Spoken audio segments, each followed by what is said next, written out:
సన్మానించిన సందర్భం కూడా అసలు రేవంత్ రెడ్డి కన్నా ఎక్కువ మోసం బీసీలకు ఆర్ కృష్ణ కానీ లేకపోతే మీలాంటి బీసీ సంఘాలు మొత్తం బీసీ సమాజాన్ని తప్పుదో పట్టిస్తున్నాయని చెప్పేసి చెప్తున్నాను. ఏం చెప్తారు? నేను తమ్ముడు తరపున ఒక మాట చెప్తాను.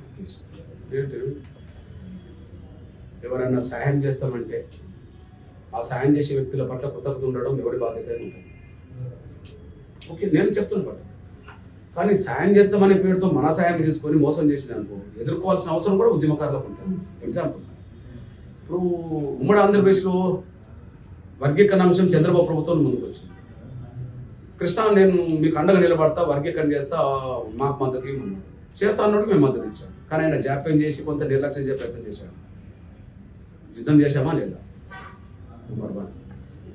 రాజశేఖర్ గారు కాలం వచ్చేటప్పటికి రాజశేఖర్ గారు కూడా వర్గీకరణ చేస్తే కృష్ణ మీ సపోర్ట్ కావాలని అన్నాడు. నేను సపోర్ట్ ఇచ్చాను. మాకు కావాల్సిన వర్గీకరణ చేస్తాను వాళ్ళకి ఇవ్వాలి కదా. ఇప్పుడు ఎవరికి ఇవ్వాలి? ఆనాడు ఉమ్మడి ఆంధ్రప్రదేశ్ ముఖ్యమంత్రి చంద్రబాబు నాయుడు, ఆయనకి ఇచ్చాం. చేయకపోతే యుద్ధం చేశాం. ఉమ్మడి ఆంధ్రప్రదేశ్లో రాజశేఖర్ గారు ముఖ్యమంత్రి అయ్యారు, ఆయనకి ఇచ్చాము. చేస్తే సాయం చేస్తామంటే ఆయనకి ఇచ్చాము. మరి ఆ తర్వాత రాజశేఖర్ ప్రభుత్వం మీద జరిగే యుద్ధంలో ఎంత దూరం పోయింది? పోయిందా లేదా? చేస్తా ఉన్నప్పుడు సాయం తమ్ముడు చేయడం తప్పు కాదు. నేను చేస్తా ఉన్నప్పుడు సాయం చేయడం అనేది తప్పు కాదు. కానీ చేస్తామని చెప్పి మోసం చేస్తే ఎదుర్కోవడం బాధ్యత కదా. మరి బాధ్యత లేకపోతే గాంధీ భవన్ ఎట్లా ముట్టడించాడు? గాంధీ భవన్ ఎట్లా ముట్టడించాడు? నేను అదే అంటున్నాను. ఇప్పుడు మనం రాజ్యాధికారం లేము. రాజ్యాధికారం ఉన్నారు, చేస్తామని మనం సాయం కోరింది అనుకో, ఏం చేయాలా? ఇంకోరికి ఇవ్వలేం కదా.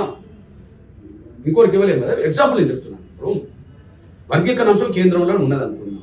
గౌరవ ప్రధానమంత్రి గారు వచ్చి కృష్ణ నేను వర్గీకరణ చేపిస్తా అన్నాడు. నేను ఎవరికి సపోర్ట్ చేశా? పోనీ ఆయన మాట కట్టుబడినాడు కాబట్టి మా పని అయిపోయింది.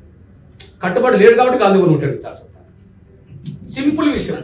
అందువల్ల తమ్ముడు మద్దతు ఇచ్చిండు కాబట్టి ఆయన మద్దతు ఇచ్చినప్పుడు నమ్మడం తప్పు కాదు, నమ్మక ద్రోహం చేయడం తప్పు. ఇప్పుడు నమ్మాడు, సాయం చేశాడు.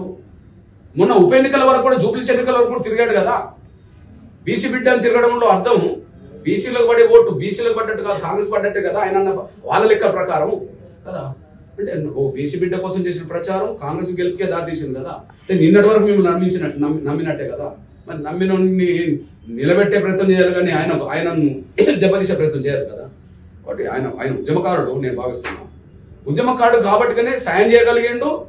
మోసం చేసిన అర్థమైనప్పుడు గాంధీ భవన్ ముట్టడికి పిలుపునిచ్చాడు. ఇంకేం చేయాలి? నేను చెప్పాల్సి వచ్చింది. మరి ఇలా ప్రతి సంవత్సరం ప్రతి ప్రభుత్వంకి మీరు నమ్ముకొని మోసపోతున్నారు కదా. మరి ఈ పోరాటం ఎంతవరకు కొనసాగుతుంది? ప్రతి ప్రభుత్వంకి ఇలా నమ్మి మోసపోతున్నారు కదా. మరి ఎప్పటివరకు ఈ పోరాటం కొనసాగుతుంది? మరి ప్రభుత్వం స్పందిస్తుందా లేదా? ఈ అంశం ప్రధాన చర్చగా మారింది, ఎజెండాగా మారింది. కామన్ డిక్లరేషన్ నుంచి నమ్మింది కాంగ్రెస్, అక్కడ మోసం కనిపిస్తుంది, ఎదుర్కొంటుంది. అంటే పదే నమ్మింది లేదు, పదే మోసానికి గురైంది లేదు. నమ్మింది ఒకేసారి, మోసపోయింది ఒకేసారి. యుద్ధం జరుగుతుంది ఇప్పుడు. ఇంకా ఆర్ కృష్ణ చాలా రోజులుగా ఆయన కూడా ఉద్యమాన్ని ముందుకు తీసుకెళ్తున్నాడు అదే. కానీ ఇక్కడ కూడా ఎవరికి వాళ్ళు ఉండడం అనేది భవిష్యత్తులో కూడా ప్రమాదకరంగానే మీరు భావించాల్సి ఉంటుందా? బీజేపీని అక్కడ టార్గెట్ చేయకుండా ఇక్కడ హైదరాబాద్ లో ఇంతసేపటికి నిరసన చేయడం అనేది ఆయన వైఖరి పట్ల మీరు ఎట్లా చూస్తారు? నేను ఒకటి ఏంటంటే,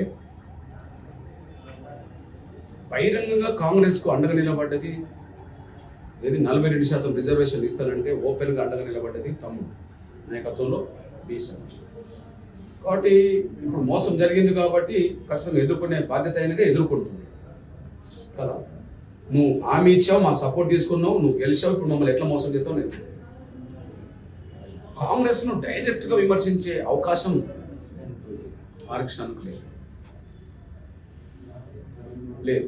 ఒకవేళ కాంగ్రెస్ నువ్వు చేయకపోవడం వల్లనే మాకు నష్టం జరిగిందని అంటే, కేంద్రంలో ఉన్నది మీరే కాబట్టి మీరు అక్కడ చేయించుకోవచ్చు కదా, మీరు బీజేపీ డైరెక్ట్ కదా, మీరు బీజేపీ కదా అని వాళ్ళు అనడానికి అవకాశం లేదు.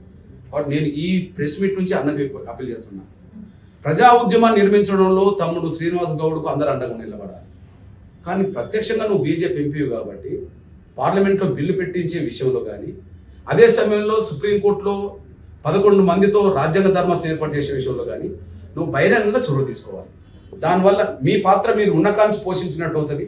ప్రజలు ఉన్న తమ్ముడు ప్రజా ఉద్యమం నిర్మించడానికి అవకాశం ఉంటుంది, అంతిమంగా సమస్య పరిష్కారం జరగడానికి అవకాశం ఉంటుంది. నేను అపీల్ ఆయన అట్లా చేస్తాను. ఆయన